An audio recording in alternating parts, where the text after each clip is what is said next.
guys, thanks for tuning in. Quick video. I want to talk about choosing a handgun as your go-to prep gun. This is something I don't hear talked about a lot, and when I do hear it talked about, a lot of people knock the idea, whether it's people talking about it in gun shops or forums or on YouTube or whatever it is. People just kind of generally knock the idea. So I want to talk a little bit about the pros and cons of choosing a handgun for your kind of go-to prep tool, and if you made that decision, what kind of things you might want to look for when it comes to choosing a handgun. Okay, so what are some of the reasons somebody might choose a handgun for a prep tool? Well, mainly, if for some reason or another they can only have one gun. Okay, a lot of people, whether it's because they live in a more restrictive state or maybe it's money reasons or whatever it is, can only choose one gun. Maybe they can only keep one gun around the house, and they need that not only to serve as a potential prep firearm, but they also need it to serve as a defensive tool for today, in today's society. Okay, and so a lot of times a handgun makes the most sense in those particular situations. Now, when we talk about prepping, what are we talking about here? Well, we're talking about home defense, self-defense, step it up a little bit, natural disasters, man-made disasters. Those are things I would consider kind of temporary prepping situations, on up to full-blown EMP, long-term survival, nuclear war, whatever it is, right? In these situations, can a handgun be a good tool? I say yes.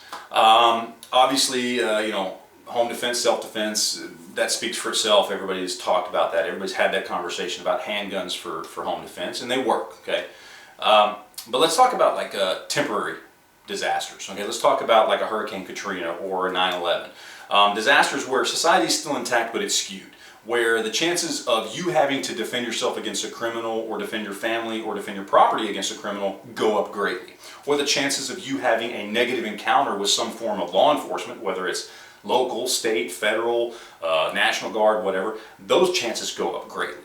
Well, in times like that, a good handgun can be actually a better option than a rifle or a shotgun for one reason. Because I can take this and do that and put it away.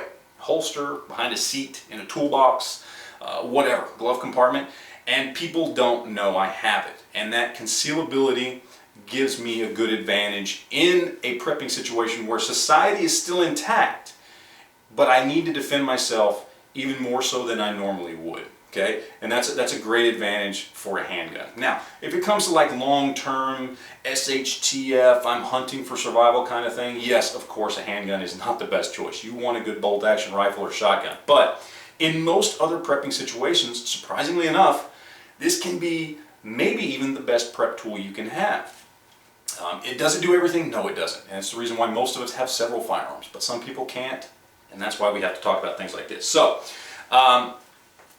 getting that out of the way, if you have made the decision to go ahead and go with a handgun as your go-to prep tool, what are some of the things you need to look for? Well, first, caliber, capacity, commonality. Okay, those are the three things that you need to pay attention to.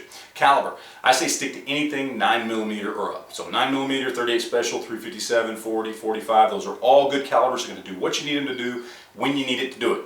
All right, capacity. You know me, guys, go with the most capacity possible. I got a Glock 17 here, plus 2 extension, okay, 19 plus 1 in the chamber, that's 20 rounds of 9mm. I'm always going to choose something like this over, let's say, something like this. Okay, this is a great gun, 1911 45 caliber, but 8 plus 1 in the chamber. Is it worth losing 11 rounds to get a little more power? No, because ballistically speaking, there's not enough difference between the two of these that in a prep situation where I don't know how many rounds I'm going to need, I would choose this over this. No, of course not. I'm going to take the extra 11 rounds. Okay, that leads me into commonality. Again, going back to the Glock 17, very, very common gun, common magazines, common parts, 9mm, common caliber. Okay, I prefer Smith & Wesson M&P. I think it's a better gun. I prefer this gun, like it better. But for prepping, I'm going to go with something like this. If I need a magazine, it's easier for me to find a magazine like this than for M&P or Ruger or a lot of other things out there. Also, caliber plays into that commonality as well. Don't go out and get a prep gun that's a 357 SIG. If you can't go to the store anymore, it's a lot easier to find 9mm than 357 SIG. So, there you have it, guys. Is a handgun a good choice for prepping? I say yes. Is it the best choice? No. Multiple guns are the best choice for prepping. But if you can only have one, this is not a bad choice. Other than that, stick to the 3 C's, right? Caliber, capacity, commonality, and you'll be good to go. So That's it, guys. Appreciate you guys watching. Questions, comments, all that good stuff, leave it down below, and we will talk to you guys later. Thanks.